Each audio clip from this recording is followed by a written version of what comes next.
الحمد لله جل وعلا، وصلى الله وسلم على رسوله المصطفى ونبيه المجتبى وأمينه على وحي السماء،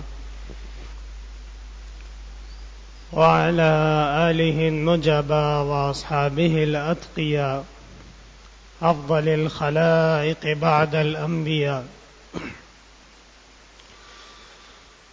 ومن بهديهم اقتدى وبآثارهم اقتفى، من المفسرين والمحدثين والفقهاء إلى يوم الجزاء. أما بعد، أعوذ بالله من الشيطان الرجيم. بسم الله الرحمن الرحيم. لقد كان لكم في رسول الله أسوة حسنة لمن كان يرجو الله واليوم الآخر وذكر الله كثيرا. وقال الله تعالى: يا أيها الذين آمنوا لا تقدموا بين يدي الله ورسوله واتقوا الله إن الله سميع عليم. يا أيها الذين آمنوا لا ترفعوا أصواتكم فوق صوت النبي ولا تجهروا له بالقول كجهر بعضكم لبعض أن تحبط أعمالكم وأنتم لا تشعرون. وقال النبي صلى الله عليه وسلم: لا يؤمن أحدكم حتى أكون أحب إليه من والده وولده والناس أجمعين. مولاي صل وسلم دائما أبدا على حبيبك خير الخلق كلهم. میرے محترم بزرگوں اور مکرم بھائیوں، اللہ تعالیٰ نے اس کائنات پہ جو عظیم احسانات فرمائے ہیں، ان میں سے جناب نبی کریم صلی اللہ علیہ وسلم کی بعثت مبارکہ اور آپ کی تشریف آوری آخرت تک کے آنے والی امت اور کائنات کے لیے ہدایت کا انتظام، یہ اللہ تبارک و تعالی کا سب سے بڑا فضل اور عظیم احسان ہے۔ جب سے اس دنیا میں انسان آباد ہیں، اس وقت سے ہی اللہ تبارک و تعالی نے انسان کی ہدایت کے لیے اور انسان کی رہنمائی کے لیے انبیاء کرام اور رسول اعظام کو بھیجا ہے، اور تمام انبیاء کرام اور رسول کرام اللہ تبارک و تعالی کے برگزیدہ پیغمبر 1,24,000 یا 2 لاکھ سے زائد دوسرے قول کے موافق یہ اللہ تبارک و تعالی کا پیغام لے کے انسان تک تشریف لاتے تھے، اور وہ پیغام جو انبیاء کرام نے انسان تک پہنچایا ہے اور امت کو رہنمائی فرمائی ہے، وہ پیغام حضرت آدم علیہ السلام سے لے کے جناب نبی کریم صلی اللہ علیہ وسلم تک وہ پیغام ایک ہی پیغام ہے، اور جو بھی رسول تشریف لائے، جتنے بھی انبیاء کرام تشریف لائے ہیں، ان سب نے امت کو اور انسان کو یہی پیغام پہنچایا ہے کہ ایک اللہ کی عبادت ضروری ہے اور ایک اللہ پر ایمان لانا، اسی کو معبود ماننا اور اسی کو اپنا رب ماننا، خالق ماننا، رزاق ماننا، یہ انسان کی عبادت ہے۔ دیکھیے، ہم نماز پڑھتے ہیں، ہم تلاوت کرتے ہیں، ہم روزہ رکھتے ہیں، یہ سارے اعمال عبادت اسی لیے ہیں کہ اللہ تبارک و تعالی نے ان اعمال کو ہمارے لیے لازم فرمایا ہے۔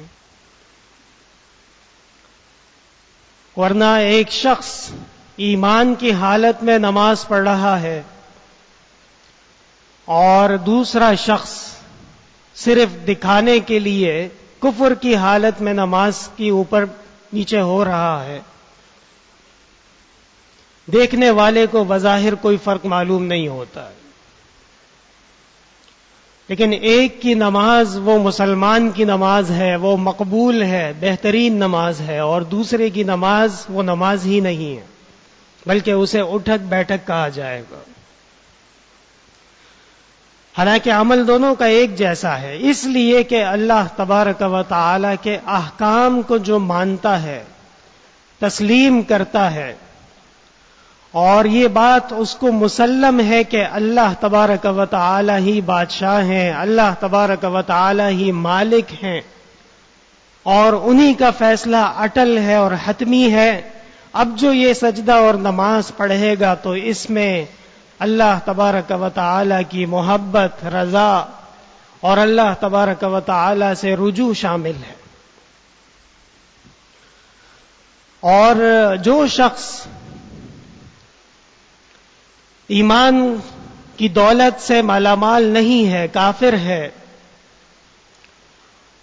وہ بھی رکوع کر رہا ہے، وہ بھی سجدہ کر رہا ہے، لیکن اس کا عقیدہ، اس کا ایمان، اس کا اعتقاد، وہ بنیادی اشیاء یعنی اللہ تبارک و تعالی کی حکمرانی، اللہ تعالی کی بزرگی، بڑائی، اس سے وہ خالی ہے، لہذا اس کی عبادت وہ عبادت ہی نہیں کہی جائے گی۔ دنیا میں بے شمار اعمال ہیں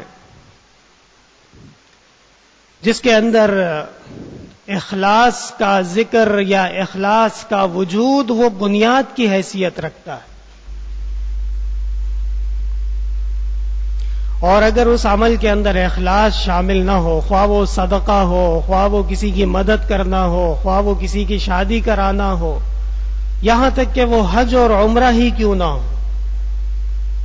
لیکن اگر وہ اخلاص کے ساتھ نہیں ہے اور للہیت کے ساتھ نہیں ہے تو حدیث شریف میں آتا ہے کہ جب ایک فاسق، فاجر، گناہگار اور اللہ تعالی کا نافرمان کعبہ مشرفہ میں جا کے حج اور عمرے کے لیے جا کے تلبیہ پڑھتا ہے، لبیک اللہم لبیک لبیک لا شریک لک لبیک، میں حاضر ہوں اے اللہ، آپ کے ساتھ کوئی شریک نہیں ہے، میں حاضر ہوں، ان الحمد والنعمت لک والملک، تمام جہانوں کی محامد، بھلائیاں، اچھائیاں وہ بھی آپ کی ہیں اور تمام قسم کی بادشاہت بھی آپ کی، لا شریک لک، آپ کے ساتھ کوئی شریک نہیں۔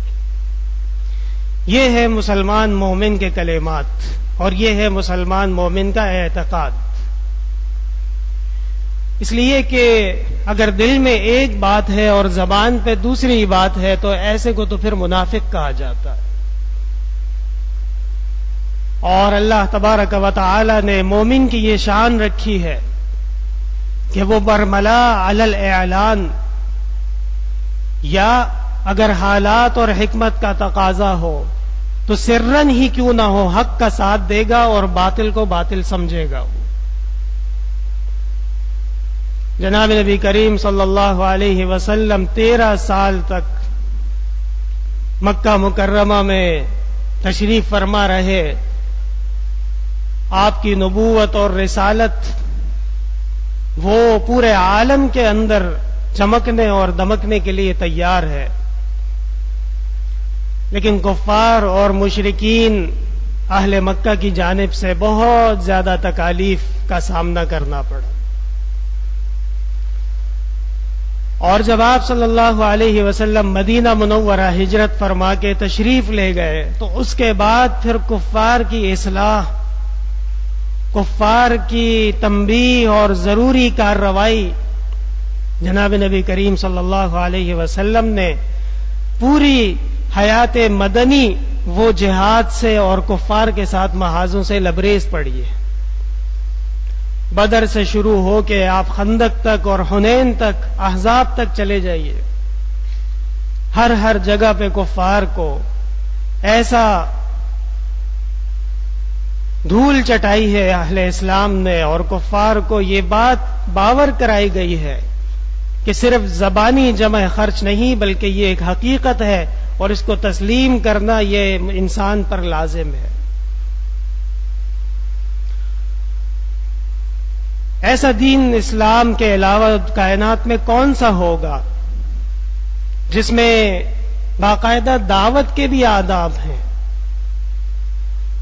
اور جن کو پیغام نہیں پہنچا ان کو پہلے پیغام پہنچانا، شریعت کے احکام سمجھانا، اس کے بعد پھر جزیہ اور زکوٰۃ کے مسائل میں مذاکرات کرنا. یہ تمام چیزیں اگر ناکام ہو جائیں تو پھر اس کے بعد تلوار اٹھانے کا نمبر آتا ہے. ورنہ جو دیگر مذاہب باطلہ ہیں چونکہ وہ محرف ہیں، بدل گئے، اور ان کی تمام باتیں، تعلیمات اصل وہ ختم ہو چکی ہیں. اس قسم کے کوئی آداب، کوئی تعلیمات ان میں موجود نہیں. تو اہل اسلام اور مسلمان یہ یقیناً ایک بہت بڑی نعمت سے سرشار ہیں، اور جناب نبی کریم صلی اللہ علیہ وسلم کے امتی ہونا یہ اس کائنات کا سب سے بڑا شرف ہے. ورنہ آپ صلی اللہ علیہ وسلم فرماتے ہیں، بخاری شریف میں حدیث ہے، انا آخذکم بحجوزکم وانتم تتکحمون الی النار، میں تم کو پیچھے سے پکڑ پکڑ کے روک رہا ہوں ورنہ تم جہنم میں گرنے کے لیے اچھل رہے ہو، تیار ہو. باقاعدہ بخاری شریف میں حدیث موجود ہے. اور اللہ تبارک و تعالی نے بھی فرمایا، وَكُنْتُمْ عَلَى شَفَا حُفْرَةٍ مِّنَ النَّارِ فَأَنْقَذَكُم مِّنْهَا، اور تم جہنم کے گڑھے کے کنارے پہ تھے لیکن اللہ تبارک و تعالی نے ہدایت اور اسلام نازل فرما کے تمہیں اس میں گرنے سے بچا لیا ہے. تو یہ ہمارے لیے ایک آزمائش ہے، یقیناً ایک امتحان ہے، ایک ٹیسٹ ہے کہ ہم ایمان پر قائم رہیں، ہم اسلامی تعلیمات کو اپنا کر رکھیں، اور ہم اس کے ساتھ ساتھ جو ہمارے ایمان پر ڈاکہ ڈالنا چاہتا ہے یا ہمارے ایمان سے غلط راہ پر چلنا چاہتا ہے، ہمارے مذہبی عقائد اور جذبات سے کھیلنا چاہتا ہے، اس کے پہچان اور اس فتنے سے دور رہنا یہ بھی ضروری ہے. کیونکہ جناب نبی کریم صلی اللہ علیہ وسلم کی تشریف آوری اور آپ کی بعثت مبارکہ کے بعد صرف ایک طبقہ ایسا ہے، ایک عمر یعنی ایک جنریشن کے افراد ایسے ہیں کہ جناب نبی کریم صلی اللہ علیہ وسلم نے ان میں سارے کے ساروں کو مہدی، ہدایت یافتہ اور راہ حق پہ قائم ہوا ہوا قرار دیا ہے.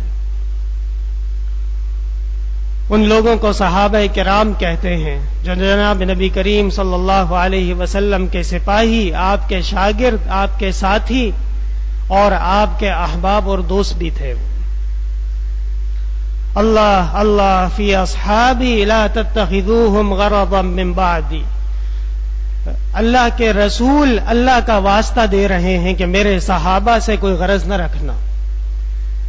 اللہ اللہ فی اصحابی، اللہ سے ڈرو، اللہ سے ڈرو میرے صحابہ کے بارے میں. لا تتخذوہم غرضا من بعدی، اور غرض عربی میں باقاعدہ نشانے کو بھی کہتے ہیں. ان کو میرے بعد نشانہ ہرگز نہ بنانا. اصحابی کالنجوم بأیہم اقتدیتم اہتدیتم. حدیث کی سند میں کلام ہے، لیکن محققین کی رائے یہ ہے کہ یہ حدیث صحیح ہے. آپ صلی اللہ علیہ وسلم نے فرمایا کہ میرے صحابہ وہ گویا کہ نور اور ہدایت کے ستارے ہیں، ان میں سے جس کو بھی اپنا لو اور جس کا بھی دامن تھام لو، اہتدیتم، ہدایت پالو گے. پھر اس کے بعد کیا ہوا؟ جناب نبی کریم صلی اللہ علیہ وسلم کی اس دنیا سے رحلت فرما کر تشریف لے جانے کے بعد حضرت ابو بکر صدیق رضی اللہ تعالی عنہ سے مسیلمہ کذاب نے اور مانعین زکوٰۃ نے اور دیگر اسلام کے باغیوں نے بڑا سخت برتاؤ کیا. سب باتیں بھول گئے جو جناب نبی کریم صلی اللہ علیہ وسلم اپنے صحابہ سے متعلق تعلیم فرما کر گئے تھے. حضرت عمر فاروق رضی اللہ تعالی عنہ جو اللہ تبارک و تعالی کی قدرت کے ایک نشان تھے روئے زمین پہ، ان کے خلاف کیسی کیسی سازشیں کی گئیں، کس کس طرح ان کو تنگ کیا گیا. اور یہ تو حضرت کی استقامت تھی اور اللہ کا فضل تھا کہ وہ پہاڑ کی طرح کھڑے رہے. لیکن آخر کار حضرت عمر کو بھی وہی سازشی عناصر نے نقصان پہنچایا اور آپ کو شہید کیا گیا. حضرت عثمان ذو النورین رضی اللہ تعالی عنہ کی حیات آپ دیکھ لیجئے. ابھی ہم زیادہ دور نہیں گئے، جناب نبی کریم صلی اللہ علیہ وسلم کے صحابی وہی خلیفہ ہیں. حضرت علی المرتضی رضی اللہ تعالی عنہ کتنے فضیلت والے اور کائنات میں کتنے بہترین انسان ہیں، لیکن ایسے ظالم بھی آئے جنہوں نے ان کو العیاذ باللہ لعن اور طعن اور تشنیع کا نشانہ بنایا، جنہیں خوارج کہتے ہیں.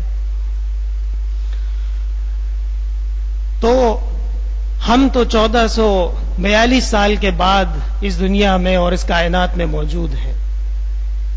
ہم آنکھیں بند کر کے ہر ایک پر اعتماد کرنا شروع کر دیں اور ہر ایک کی بات کو درست ماننا شروع کر دیں، اور جو بھی جہاں بھی دین کا نام لے اور دین کے اوپر احتجاج کی کال دے اور دھرنا دے، وہاں ہم شرکت جا کے شروع کر دیں، تو بہت زیادہ اس بات کا خطرہ ہے کہ العیاذ باللہ کہیں ایسا نہ ہو جائے کہ گمراہی کے راستے کی طرف نہ چل پڑے، بلکہ پھونک پھونک کے قدم رکھنا پڑے گا، احتیاط کے ساتھ چلنا پڑے گا. ہم اپنے اموال کو، اپنے بینک بیلنس کو اور اپنی انویسٹمنٹس کو کتنا سنبھال کے رکھتے ہیں، اور جب کوئی فیصلہ کرنا ہوتا ہے پورٹ فولیو میں کوئی چیز لینے کا یا بیچنے کا، تو کتنے زیادہ اس میں مشکلات ہوتی ہیں، کتنی سوچ اور سمجھ ہوتی ہے، کتنے مشورے ہوتے ہیں، استخارے ہوتے ہیں. حالانکہ کیا ہے، دنیا کے چند پیسوں کی بات ہے. تو وہ معاملہ جس پر بندے کا حساب اور عقاب ہونا ہے، جس پر رسول اللہ صلی اللہ علیہ وسلم کے امتی ہونے کا یا بدعتی ہونے کا فیصلہ ہونا ہے، اور اتنا حساس معاملہ کہ جس میں ایمان اور کفر کے درمیان لکیر قائم ہو جائے، وہاں ہم اتنے بے احتیاط اور بد احتیاط کیسے ہو سکتے ہیں؟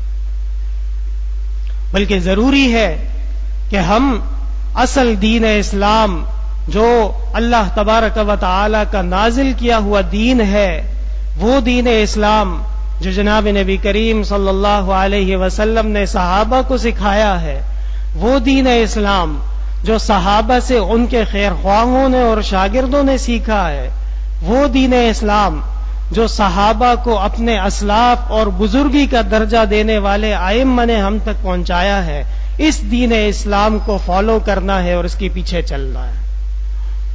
ورنہ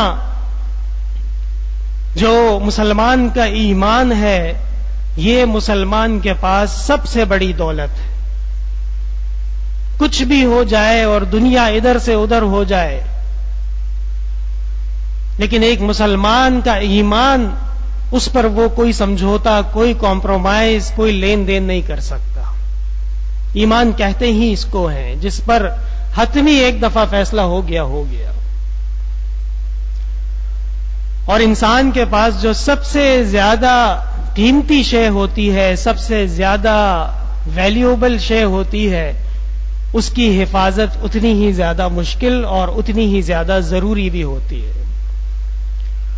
اور جتنی زیادہ قیمتی شے ہوگی، ظاہر بات ہے کہ پھر اس کے خلاف اس کے ڈاکو، اس کے چور، اس کے راہزن، اس کے بارے میں سازشیں کرنے والے وہ بھی اتنے ہی زیادہ ہوتے ہیں.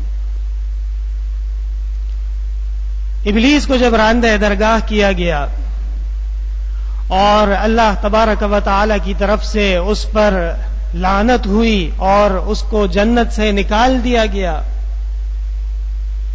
تو اس نے بڑبڑا کے اور اللہ تبارک و تعالی سے جو مہلت مانگی ہے، اس میں کچھ باتیں کہی ہیں. وہاں پہ بھی اس نے یہی کہا ہے کہ میں ان کے آگے سے، پیچھے سے، اوپر سے، دائیں سے، بائیں سے آؤں گا، اور ان کا ایمان، ان کا اعتقاد، ان کی عبادت، ان کے اعمال، ان سب میں اثر انداز ہوں گا. اور یہی تو ہمارا مرتبہ ہے، یہی تو ہمارا مقام ہے کہ حضرت آدم علیہ السلام کی تخلیق جب ہو رہی تھی، احادیث میں آتا ہے اللہ تبارک و تعالی نے فرشتوں سے فرمایا کہ اس میں غم، خوشی، پریشانی، بھوک اور بیماری، صحت، خوشحالی، جو دنیا میں جتنے مراحل ہیں ہم جن سے گزرتے ہیں، یہ سب اس میں شامل کر دو. فرشتے بڑے حیران ہوئے اور اللہ تبارک و تعالی کے حضور یہ پیغام، یہ عرض کی کہ یہ اتنی ایک چھوٹی سی مخلوق اور اتنے سارے معاملات اور اتنی سادی آزمائشیں، یہ کیسے اس کے لیے ممکن ہے؟ انی اعلم ما لا تعلمون، میں جانتا ہوں تم نہیں جانتے، اللہ تعالی نے فرمایا. حکم آیا کہ جو انسان کا رزق ہے اس کو پوری کائنات میں، دنیا میں پھیلا دو، پہاڑوں میں، جنگلوں میں، دریاؤں میں، ندیوں میں، وادیوں میں. آج آپ دیکھیں اور غور کیجئے کہ انسان اپنے رزق کی تلاش میں کہاں کہاں پہنچ چکا ہے. فرشتوں نے اللہ تبارک و تعالی سے یہی عرض کیا دوبارہ کہ یہ انسان اتنی زیادہ بڑی دنیا میں اور اتنی زیادہ بڑی کائنات میں اپنے رزق کی تلاش میں، یہ کیسے ممکن ہے؟ اس لیے قال انی اعلم ما لا تعلمون، اللہ تبارک و تعالی نے فرمایا میں جانتا ہوں. چونکہ انسان کا مقدر اور اس کا فیصلہ دنیا میں رہنے کا ہو چکا تھا، اور فرشتے وہ جنتی مخلوق ہیں، آسمانی مخلوق ہیں. آسمانی مخلوق کے آداب، طور طریقے اللہ تبارک و تعالی نے مختلف بنائے ہیں. فرشتوں کو بھوک نہیں لگتی، فرشتوں کو نیند نہیں آتی، فرشتوں کو شہوت نہیں ہوتی، فرشتوں کو تناسل کی ضرورت نہیں ہے. جب وہ ایک ایسی مخلوق کا مشاہدہ کر رہے تھے جس میں یہ تمام کے تمام آزار موجود ہوں، تو وہ بڑے حیرت میں مبتلا ہو گئے. اور انسان کے اندر دنیا میں رہتے ہوئے اس کو بھوک بھی لگتی ہے، اس کو پریشانی بھی ہوتی ہے، اس کو لالچ بھی ہو جاتی ہے، اس کو صحت بھی آتی ہے، بیماری بھی آ جاتی ہے، اور پورے روئے زمین میں وہ اپنے رزق کی تلاش بھی کرتا ہے. لیکن ایک ایسا عمل ہے کہ اس کے باوجود اگر ہم وہ عمل کر لیں تو پھر ہم واقعتاً مسجود ملائکہ یعنی فرشتوں کی طرف سے سجدے کے قابل، اور وہ ہے ایک اللہ کی عبادت. فرشتوں سے بڑھ کر ہے انسان بننا، مگر اس میں لگتی ہے محنت زیادہ. آدم علیہ السلام کو مسجود الملائکہ بنایا گیا اور انسان کو فرشتوں پر فضیلت دی گئی. انبیاء کرام انسانوں میں مبعوث فرمائے گئے.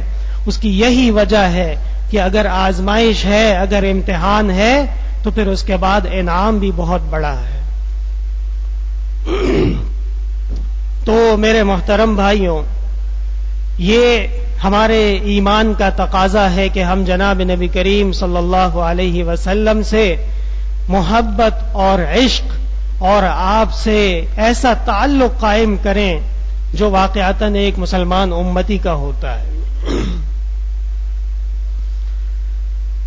اور یہ تعلق، یہ محبت، یہ عشق رسول، اس کے معیارات، اس کے طور طریقے اور اس کے آداب، یہ ہم انہی سے سیکھیں گے جنہوں نے واقعتاً پیغمبر سے عشق فرمایا ہے.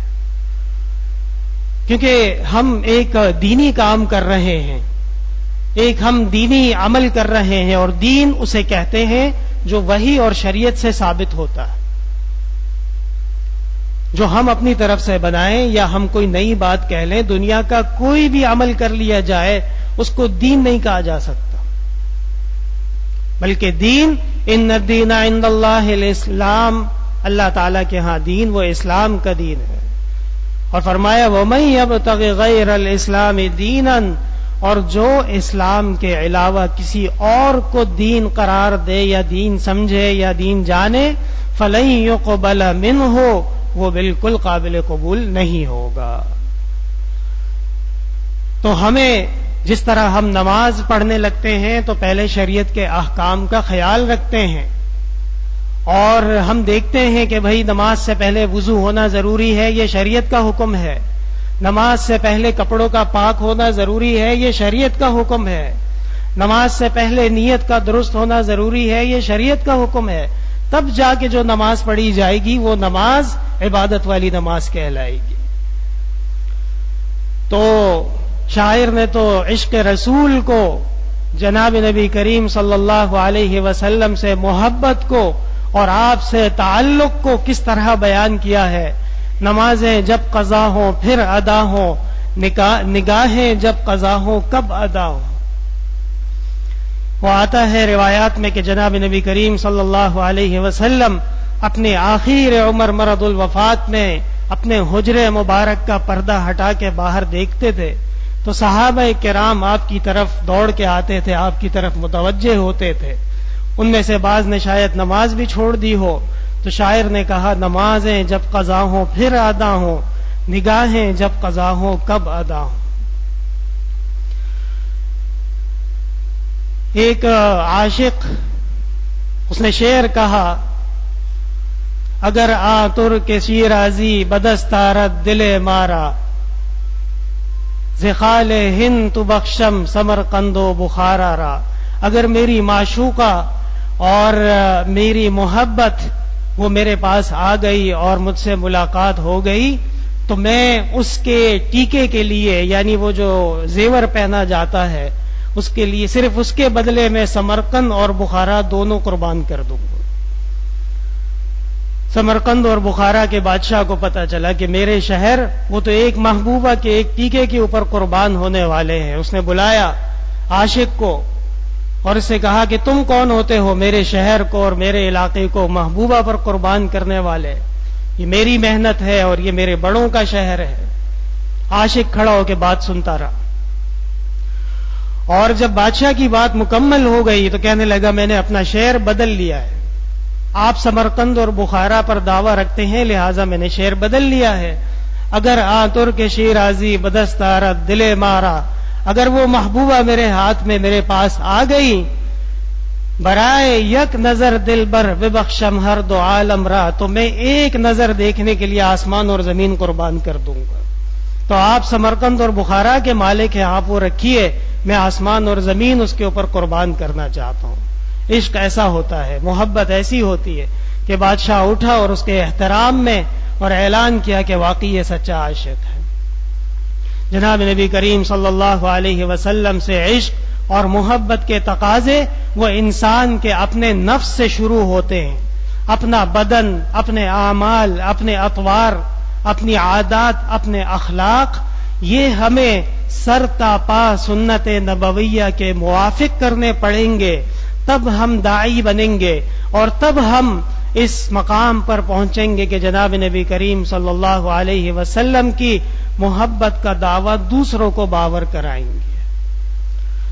اگر ہمارے اپنے اعمال ہی بے سر و پا ہوں اور پتہ ہی نہ چلتا ہو کہ یہ عمل کہاں سے ثابت ہے اور یہ عمل سنت کدھر سے نکلا ہے اور اس کے بارے میں فلاں بزرگ نے کیا فرمایا ہے، تو یہ تو بڑا مشکل ہو جائے گا پھر. اور علامہ آلوسی رحمت اللہ علیہ بہت بڑے محدث، بہت بڑے مفسر، روح المعانی کے مصنف ہیں. انہوں نے تو باقاعدہ یہ جو کلمات عام طور پہ پڑھے جاتے ہیں، اگرچہ اس میں لفظ یا نہ ہو، الصلاۃ علی رسول اللہ یا السلام علیکہ ایھا رسول اللہ، اس طرح کے الفاظ ان کا انکار کیا ہے کہ یہ لفظ ہی ثابت نہیں ہے. اور جناب نبی کریم صلی اللہ علیہ وسلم کے سامنے آپ کے اقوال میں، آپ کے اعمال میں الصلاۃ علیکہ یہ الفاظ نہیں آتے، بلکہ اللہم صلی علی محمد، السلام علیکہ ایھا النبی اور صلی اللہ علیہ وسلم. یہ درود کے آداب اور کلمات اور الفاظ ہیں، اس کے علاوہ کوئی بھی لفظ ثابت کرنا بہت مشکل ہے. تو جب ہمارے پاس اتنا بہترین دین موجود ہے اور ہمارے پاس اللہ تبارک و تعالی کی نازل کردہ کتاب قرآن کریم موجود ہے، اس میں موجود احکام، اس میں موجود فضائل، اس میں موجود تمام شرعی آداب موجود ہیں، تو پھر ہمیں بے بنیاد اور کمزور روایات کی طرف، ایسے اعمال جن کا ثبوت نہ ہوتا ہو، ایسی بدعات جو روز روشن کی طرح پتہ چلتا ہو کہ یہ سنت نہیں ہے، قصدن اور جان بوجھ کے اس طرف جانا، یہ تو پھر اپنے ایمان کے ساتھ کھیلنے کے مترادف. ایک مسلمان کو پتہ ہو کہ میرے لیے فلاں عمل نقصان دہ ہے اور میں اس طرف جاؤں تو میرے لیے، تو اللہ تعالیٰ نے قرآن کریم میں فرمایا وَلَا تُلْقُوا بِأَيْدِيكُمْ إِلَى التَّهْلُكَةِ وَأَحْسِنُوا، اپنے آپ کو اپنے ہاتھوں سے ہلاکت کی طرف نہ لے کے جاؤ. اور ایک اور آیت میں فرمایا وَأَحْسِن كَمَا أَحْسَنَ اللَّهُ إِلَيْكَ، اور احسان کا معاملہ کرو، اچھا معاملہ کرو، بہترین کام کرو، اللہ کی فرمان برداری کرو، نیکی اختیار کرو، تقوی اختیار کرو. کما احسن اللہ الیک، اللہ تعالیٰ نے تم پہ بہت بڑے احسان فرمائے ہیں.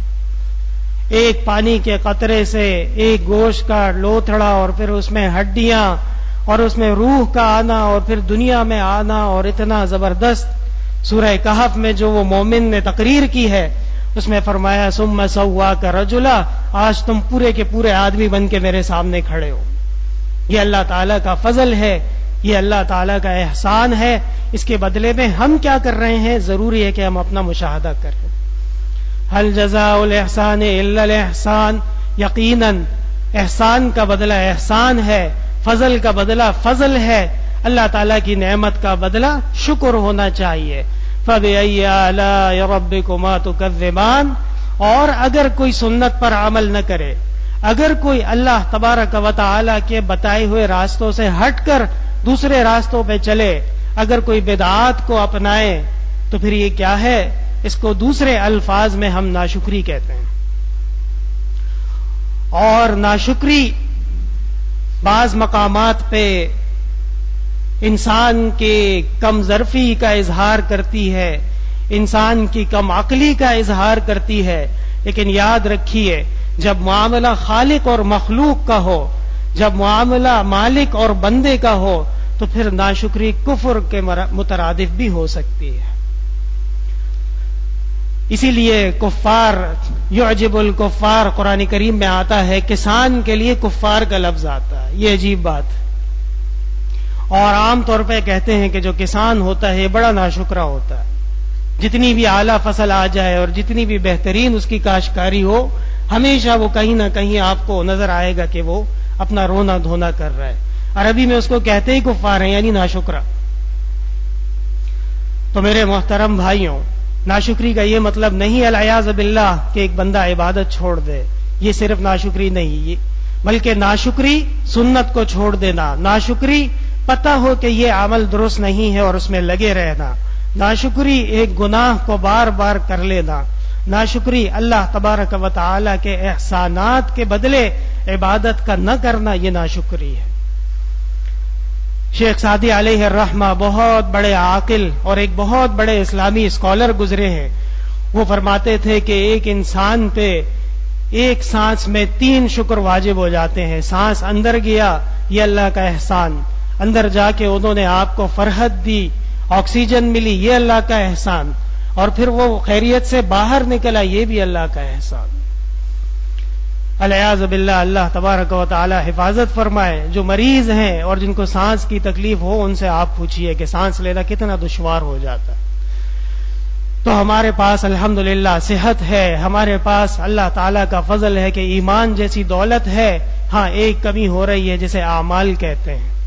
ہم جو بھی عمل کر رہے ہیں، ہم جو بھی عبادت کر رہے ہیں، اگر ہم اسے شریعت کے موافق کر لیں اور سنت کے موافق کر لیں تو یقیناً پھر اس عبادت میں جو ہاتھ اٹھتے ہیں، دعا ہوتی ہے، اللہ تبارک و تعالی اس دعا کو قبول فرماتے ہیں.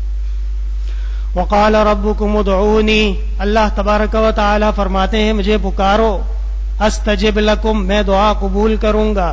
ان الذین یستکبرون عن عبادتی، وہ لوگ جو میری عبادت سے اجتناب کرتے ہیں، جو میری عبادت سے پہلو تہی کرتے ہیں اور وہ سمجھتے ہیں کہ دعا سے کچھ نہیں ہوتا، وہ سمجھتے ہیں کہ نماز سے کچھ نہیں ہوتا، وہ سمجھتے ہیں کہ دین کی باتیں درست نہیں ہیں. سیدخلون جہنم داخرین، ان قریب جہنم ان کا ٹھکانہ ہے. بن کے بندہ جو اسے دل سے صدا دیتا ہے اس کا ہر کام خدا جلد بنا دیتا ہے. آپ تمام ادھر ادھر کے معاملات کو چھوڑیے، آپ تمام ادھر ادھر کی بدعات کو چھوڑیے اور حق راستہ جانیے، حق علماء کو جانیے، حق کا تقلید کیجیے اور حق کو فالو کیجیے. تو یقیناً یہ جو جناب نبی کریم صلی اللہ علیہ وسلم کے ورثاء ہیں، العلماء ورثۃ الانبیاء، یہ کون لوگ ہیں، یہ کون سا طائفہ منصورہ ہے؟ کیونکہ کہنے کو تو فرقے ابھی بھی ہزاروں ہیں، پہلے بھی ہزاروں تھے، اور ہر ایک یہ دعویٰ کرتا تھا کہ ہم درست ہیں. خارجی بھی تھے، معتزلہ بھی تھے، کرامیہ بھی تھے، جہمیہ بھی تھے، قدریہ بھی تھے، مرجیہ بھی تھے، اور رافضیہ بھی ہیں. سب لوگ ہیں اور ہر ایک یہ دعویٰ کرے گا کہ ہم حق پر ہیں. لیکن عربی میں کہا جاتا ہے کلمۃ حق ارید بها الباطل، بات صحیح ہے مقاصد غلط ہے. جناب نبی کریم صلی اللہ علیہ وسلم کی عفت، آپ کی رسالت، آپ کا تاجدار ختم نبوت ہونا اور آپ کا مسلمانوں کے لیے مقتدا اور امام ہونا، یہ ہمارے لیے ہماری جان سے زیادہ عزیز ہے. جناب نبی کریم صلی اللہ علیہ وسلم کی ایک منہ مبارک پہ اور آپ کے جسم کے ایک ناخن کے اوپر یہ پوری امت قربان ہونا چاہتی ہے. لیکن اس کا یہ مطلب نہیں کہ فساد برپا کیا جائے، مشکلات قائم کی جائیں اور مسلمانوں کو دین کے نام پہ ہائی جیک کر کے کبھی اسلام آباد لے جاؤ اور کبھی لے آؤ، کبھی لے جاؤ اور کبھی لے آؤ. یہ سب کیا ہو رہا ہے؟ یہ ہماری کمزوریاں ہیں.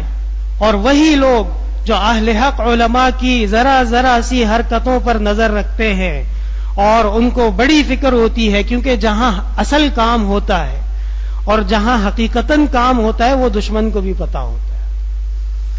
اسی لیے کیونکہ ہمارے لوگ، ہماری ریاست، ہمارا ملک وہ ہمارے لیے دل و جان سے عزیز ہیں، لیکن ہر انسان کی اور ہر ایک کی اپنی مجبوریاں ہوتی ہیں. ان سے ڈو مور کا مطالبہ کیا جاتا ہے، ان سے کہا جاتا ہے کہ کرو کچھ. دوبارہ سے مولوی بہت آگے جا رہے ہیں. اللہ تعالیٰ کا لاکھ لاکھ فضل و کرم ہے کہ اسی داڑھی اور پگڑی نے اور اسی قمیض شلوار نے امریکہ کو 21 سال کے بعد بھگا کے دکھایا اور اپنی بات سچ کر کے دکھائی. الحمدللہ ثم الحمدللہ. یہ آپ حضرات کے سامنے اللہ تعالیٰ نے ایک بہترین نمونہ رکھا ہے کہ کامیابی دین میں ہے، کامیابی اللہ تبارک و تعالیٰ کے پیغام میں ہے، قرآن کریم اور جناب نبی کریم صلی اللہ علیہ وسلم کی اطاعت میں ہے. ہاں اگر آپ صلی اللہ علیہ وسلم کی رسالت پر، آپ کی ختم نبوت پر، آپ کی بعثت پر، آپ کی عظمت شان پر ایک حرف بھی آئے اور واقعتاً ہماری ریاست یا ہمارا ملک اس میں سستی کر رہا ہو تو پھر تمام مسلمانوں پر ایک جیسا اس کی حفاظت کرنا فرض ہے. اور یہ بات ہم بھی جانتے ہیں، آپ بھی جانتے ہیں کہ ہر مطالبہ ایسا نہیں ہوتا جو قابل عمل ہو، ہر بات ایسی نہیں ہوتی جس پہ عمل کیا جا سکے، اور جتنے بھی وعدے کیے جاتے ہیں کوئی ایک وعدہ تو دکھائیے، بلکہ وہ وعدے جو عام مسلمانوں سے کیے گئے ووٹ کے نام پہ، الیکشن کے نام پہ اور کس کس نام پہ، کوئی ایک وعدہ تو مقبول ہوا اور قبول ہوا ہو اور واقعی پاکستان میں اس کا چرچا ہو کہ کیا بات ہے۔ یہ تو حکومتیں ہیں، حکمران ہیں، دنیا کی رنگینیاں ہیں، معاملات ہیں۔ ہاں، ہم دعا کریں گے کہ اللہ تبارک و تعالی ہمارے ملک کو، ہماری ریاست کو، ہمارے تمام ایسے اہل اسلام کے سلسلوں کو جو ہمارے دفاع کے لیے اور ہمارے بقا کے لیے، ہمارے وجود کے لیے ضروری ہیں، اللہ تعالیٰ ان کی حفاظت فرمائے اور ان کو دن دگنی رات چگنی ترقیات عطا فرمائے، اور صرف دنیاوی نہیں بلکہ اخروی ترقی، جو عمل کی ترقی ہے، جو علم کی ترقی ہے، وہ بھی عطا فرمائے۔ اور یقیناً جناب نبی کریم صلی اللہ علیہ وسلم کے ہم ایک سپاہی ہیں، ایک امتی کی حیثیت سے ہمارا یہ عہد و پیمان اور ہمارا آپ صلی اللہ علیہ وسلم سے یہ اگریمنٹ ہو چکا ہے کہ اگر پیغمبر ہمیں ہماری جان سے پیارے نہیں، ہماری اولاد سے پیارے نہیں، ہمارے گھر والوں سے پیارے نہیں، تو ہم پھر مسلمان کیسے ہو سکتے؟ لا یؤمن احدکم، تم میں کوئی بھی حقیقی مسلمان نہیں ہو سکتا حتی اکونا، یہاں تک کہ میں ہو جاؤں احب الیہ، اس کے ہاں پسندیدہ، من والدہ، اپنے باپ سے، وولدہ، اور اپنی اولاد سے، والناس اجمعین، اور تمام لوگوں سے۔ یہ احادیث ہم پڑھتے ہیں اور یہ احادیث متواتر احادیث، ہمارا ان پر ایمان اور اعتقاد ہے، لیکن بسا اوقات ایسا ہوتا ہے کہ ہمارے معصوم مسلمان، ہمارے سیدھے بھائی، ان کے جذبات سے اور ان کے دین سے اور ان کے اعتقاد سے غلط فائدے اٹھا کے ان کو بار بار ابھارا جاتا ہے اور ایسے راستوں کی طرف لے جایا جاتا ہے جو یقیناً علماء کے اور اہل علم کے، اللہ والوں کے بتائے ہوئے راستوں سے مختلف ہوتا ہے، کیونکہ یہ تو ایک مشن ہے اور ایک ایسا مشن ہے جو متفقہ ہے، جس میں فرقہ واریت کی کوئی گنجائش نہیں ہے۔ جناب نبی کریم صلی اللہ علیہ وسلم کی بعثت، آپ کی رسالت، آپ کی ختم نبوت، آپ کی تمام جو آداب اور سنتیں ہیں، اس کی حفاظت تو وہ تمام اہل اسلام پر فرض ہے۔ لیکن دوسری طرف اگر دیکھا جائے، جناب نبی کریم صلی اللہ علیہ وسلم کی تعلیمات پر عمل، آپ کی بعثت کا مقصد ایاک نعبد و ایاک نستعین، صرف ایک اللہ کی عبادت کریں گے اور صرف ایک اللہ سے مدد مانگیں گے۔ آپ کی بعثت کا مقصد ان اللہ لا یغفر ان یشرک بہ، جب پیغمبر صلی اللہ علیہ وسلم تشریف لا چکے اور اسلام اور قرآن کا پیغام چار دانگ عالم میں عام ہو چکا، اب شرک کی اجازت نہیں ہے اور شرک بہت بڑا گناہ ہے۔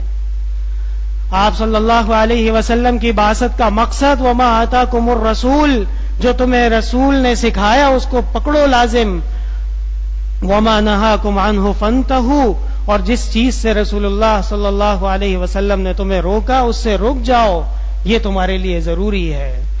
رسول اللہ صلی اللہ علیہ وسلم کی بعثت کا مقصد اور آپ سے عشق اور محبت کا اصول، قل ان کنتم تحبون اللہ، آپ کہہ دیجئے اگر اللہ تبارک و تعالی سے محبت کا دعویٰ رکھتے ہو، فاتبعونی، تو رسول کی اتباع، اور رسول کی اتباع میں رسول کی محبت بھی شامل حال ہے۔ تو یہ ہمارے مسلمانوں کا جذبہ نہیں بلکہ ہمارا فریضہ ہے، ہماری ریسپانسبلٹی ہے، ہماری ذمہ داری ہے کہ ہم آپ کے امتی کے حیثیت سے آپ کے سپاہی اور آپ کے فوجی بن کے تیار رہے، لیکن ہم بے وقوف نہیں بنیں گے اور ہم اپنے جذبات اور اپنے دین سے کھیلیں گے نہیں، اور جہاں ضرورت ہوگی اور علماء حق آواز دیں گے تو انشاءاللہ تعالی مجھے یقین ہے کہ ہر مسلمان وہ اپنی جان ہتھیلی پہ رکھ کے وہاں موجود ہوگا۔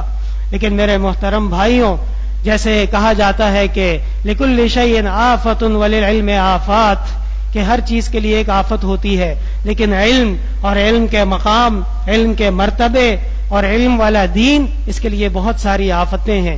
ہر طرف سے آپ کو شکار کرنے کی کوشش کی جاتی ہے، ہر طرف سے آپ کو استعمال کرنے کی کوشش کی جائے گی، لہذا احتیاط بہت ضروری ہے اور اپنا اعتقاد، اپنا عمل، اپنے ایمان پر مضبوطی کے ساتھ قائم رہنا ضروری ہے۔